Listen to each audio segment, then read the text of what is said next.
Panchavati form Shegaon. माझा phone number आहे 9822488700।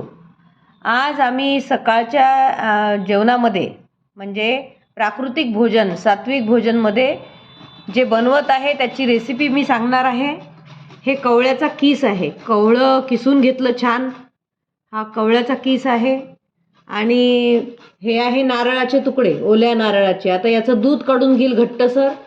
हे सगळं मिक्सरला लावणार, याचं दूध काढणार।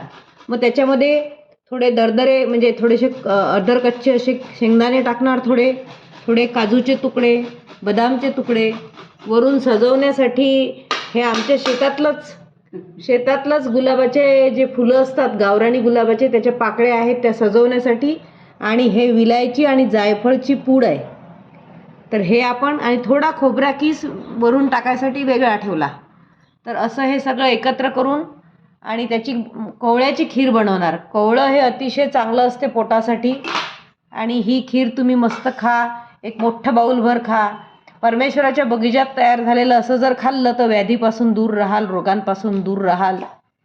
आणि जेव्हा आपण त्याचा परमेश्वराचा आदर करतो, कारण की आपल्या शरीरात म्हणजे आपली डायजेस्टिव्ह सिस्टीम पाचन शक्ती हे पचवायला अतिशय चांगली, ती फ्रेंडली आहे। हे सगळे ॲटम जे आहेत ना, हे सगळे फ्रेंडली ॲटम आहेत, मित्र ॲटम आहेत आणि म्हणून ते वेलकम करते, ते स्वागत करते आपलं पोट या सगळ्या याचं।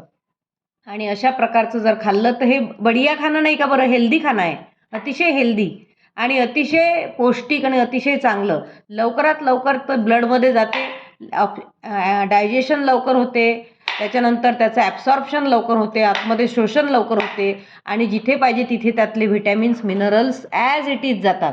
शरीराला जे पाहिजे ते सगळं मिळते। असं परमेश्वराचं जर आपण खाल्लं अतिशय चांगलं खाणं आहे। रोजच काय पोळी भाजी आणि पराठेच खाल्ले पाहिजे असं आवश्यक नाही आहे। हे खायचं, हे संध्याकाळी वाटल्यास तुम्हाला काय करायचं असेल ते करायचं। ॲटलिस्ट एक टाईम तरी तुम्ही हे खायला पाहिजे, पोट भरून खा। आणि आपल्याकडे पाहुणे आले तर त्यांनासुद्धा कुठलाही आलू बोंडेन भजेन काही करण्यापेक्षा आणि त्यांचं कोलेस्ट्रॉल वाढवण्यापेक्षा असा पाहुणचार करा की कवळ्याची खीर आहे ही, ते पण खुश होऊन जातील। त्यांना जरा महत्त्व कळू द्या, तुम्ही दिलं तर ते खातील। तुम्ही चहा पाजला तर ते चहा पितील आणि त्याचे पापाचे भागीदार आपण होऊ। चहा हा मोठं जहर आहे। डॉक्टर हेग म्हणतो की if I am asked to make the list of the most poisonous substances in the world I will keep tea at a top. मी चहाला सगळ्यात वरते ठेवल। तर चहाने हॉस्पिटॅलिटी किंवा आदरातिथ्य नका करू, असं छानपैकी बनवा आणि पाहुण्यांना द्या। अतिथी देवो भव, त्या देवाचा आदर करा।